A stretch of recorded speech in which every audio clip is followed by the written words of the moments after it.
I'm over at my friend Gill's house. That's Gill, for all the guys that don't know who Gill is. Good buddy of mine's always helped me move my machinery. So he's been in a lot of past videos. But the reason I'm here today is I'm gonna help him get his Monarch 10EE sold. This is just gonna be a little video just on this lathe.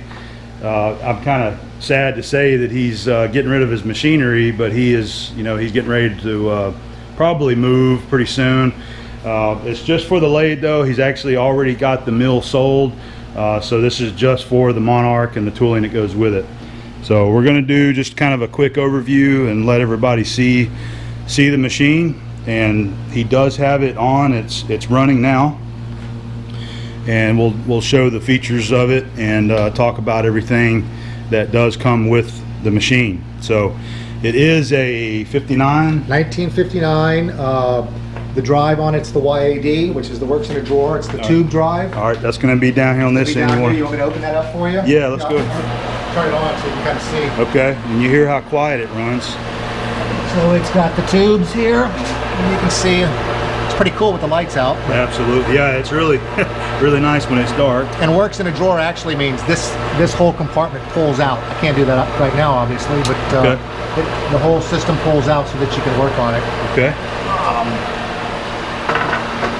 And fun fact, this was originally sold to the Navy back in '59, I believe, from did it say New Jersey? Yeah, I've got all the documentation from Monarch on the lathe. It's got original invoice for the machine. So it was 1959 to Naval Air Station in New Jersey was where it was originally sold. I mean, this is the manual, and it's got all the documentation for the lathe, lots of schematics and drawings. Okay. And then I've got a lot of notes in here from when I first got the lathe and had to do a lot of work on it. I actually saved this thing out of a field at Eglin Air Force Base, which is the local, I don't know how it ended up here, but that's why I originally got it. Okay, so got a lot of good info that goes with it. There's going to be some good schematics in there. Yep. That'll go with the machine. Now, he's got a 3-jaw chuck on there right now. So we've got the 3-jaw chuck, and then coming back over here. Yeah, I got a four-jaw chuck, and then the Jacobs Rubberflex with. All right. You got all the collets that go with it. And you got the chuck keys there. Yeah, now these are, I almost want to call them junk. That's for the 4-jaw and the... for the spindle mount? Yeah, spindle mount, sorry. Okay, yeah, the cam lock. Cam lock. Which is this guy right here. Okay, yeah. So it's got a... All of my chuck keys are homemade, and this one's good for the 3-jaw. The other two aren't very good. But anyways, and then he made this for the 3-jaw here, right? Yeah, that's just a quick spin to get things opened up, and just makes it a lot easier to... All right, that's cool. Yeah. Tool tray go with it? Tool tray goes with it. That just sits on top. This is... yeah, got a pin once again, there. Homemade. Okay. There's actually the light is still here, and I believe the light should... there's a switch. Should come on. There's a switch behind it there. There it is. Yeah. Oh yeah, okay. Light still works. All right. So but I got my dentist light. It really works really well. I really like that. But, all right, so we're moving on to more of the stuff that comes with it. All of the holders come with it too, but not the tools themselves. So correct. None of the turning tools correct. or cutters go with it, but you get all the holders. All the holders. What about the drill chucks? Chucks will go with it, yes sir. Okay, looks like you got a center there. Yep. There's a bar holder, yep. So a lot of tools, and this is another tray that he fabbed right here. Yep. All right. Okay, so this one's got the taper attachment on it. It does have taper attachment. You can't see it. It's a non-functional right now. It needs the dial. There's a dial that fits on the end of here. It's got a gear with it and everything. You can't really see it. You got schematics over there of that? Everything's in the book. And I can get into that. If anybody's interested, I can pull these covers off and show them exactly what's missing and stuff. So, but it does have the taper. I do not have the clamp or the rod that goes to it either. But it is something that somebody could put back into service. Absolutely. Yeah. Now you can make that part. Right. Now this particular lathe has the ELSR attachment onto it, which is an upgrade also. Electronic lead screw reverse. That's it, electronic lead screw reverse. Yep. We won't get into that. There's a lot to it, and I don't really know a lot about it. For anybody who wants to know more about 10E, Monarch 10EEs, if you don't know, Practical Machinist has a really good forum where I've gotten a lot of good information about these lathes and working on it and stuff. Okay. All right. So lathe runs great. let's go ahead and spin it back up. Okay. All right. So he's got it running. You see how nice and quiet and smooth this thing is? It is just an absolute dream to run. Yeah, running at 15 right there, looks like. Let's go ahead and run it on up. Let's see it. All right. What, about 3,000? Gotta go ahead and spindle up.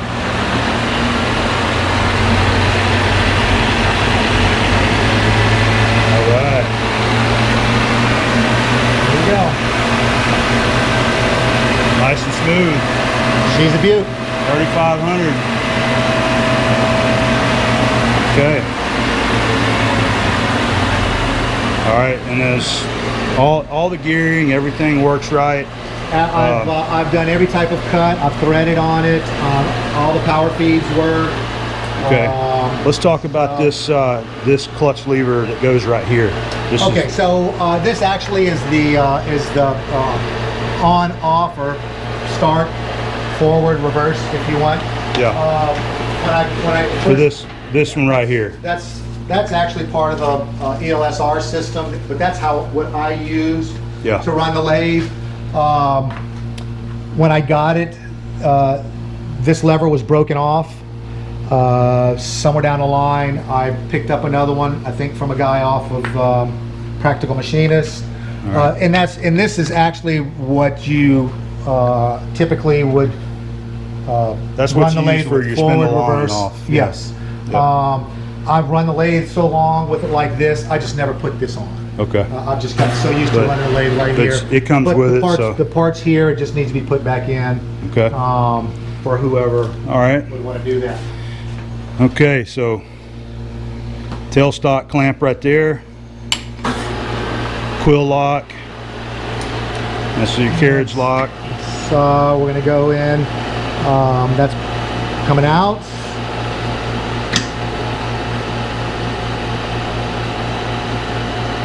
Running in.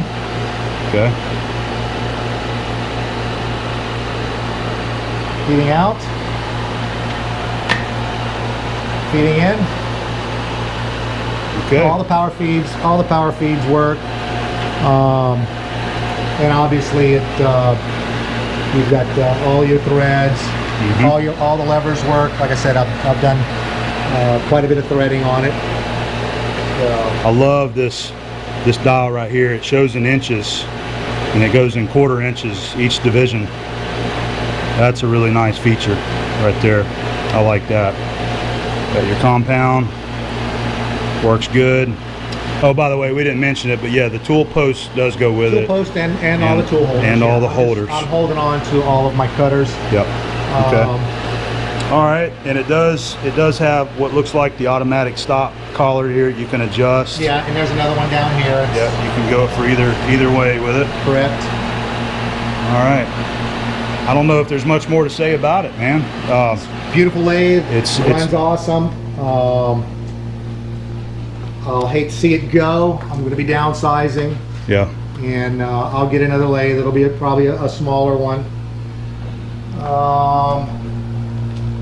So. And oh, you showed this. This is the for reverse yeah, feeds. And this is actually part of the ELSR. So we're in forward right here. Yep.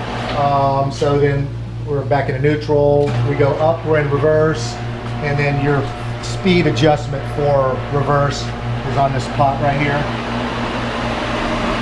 So that's how you control it. Okay. I've never never really done any work in reverse. I'm not that advanced. All right, so that's it. You want to go ahead and mention everything is here. For everything that we've seen, I'm asking $6,000 for it. Looking around, on eBay and some of the used machinery dealers. It looks like they're going for quite a bit more right now, even older, the older round dial Yeah. Monarchs are even going for more than that. The lathe runs great. You know, I've never really measured for how much wear it has. I'm sure it's got some. It is a 1959 vintage lathe, but it really does, it runs good, it cuts good. I've had no issues with it, so. I think it's well worth what you're asking there for what it is. A Monarch 10EE that's in good running condition. You've got chucks for it. You've got the tools with it. You do not have a steady rest. That's one thing. It didn't come with a steady rest, and he's never acquired one. So that's the one thing that you won't find with it. But good solid machine. It's very hard to beat these Monarchs. They're so smooth and quiet. Excellent, well engineered, built machine. So I'm going to have Gill's email in the video description. I'll have it on screen there. If you have any questions about this or are interested in it, please contact Gill, and he'll get back in touch with you about that. Sure will. All right. Okay. All right. Well, hopefully you guys enjoyed, and maybe we'll find you a buyer real soon. And I'd like for her to have a nice home, man. Yep. I really would. Hopefully somebody in your audience would be interested in it. yeah, You know, if not, then I'll go to the next level. you'll find the guy that wants it, and that's the reason why we're doing this video. Yep. You know, I'm trying to help you, and there's somebody out there that's looking for this lathe. Yep. And I think we'll find them. Appreciate it, man. Thanks. All right, no problem.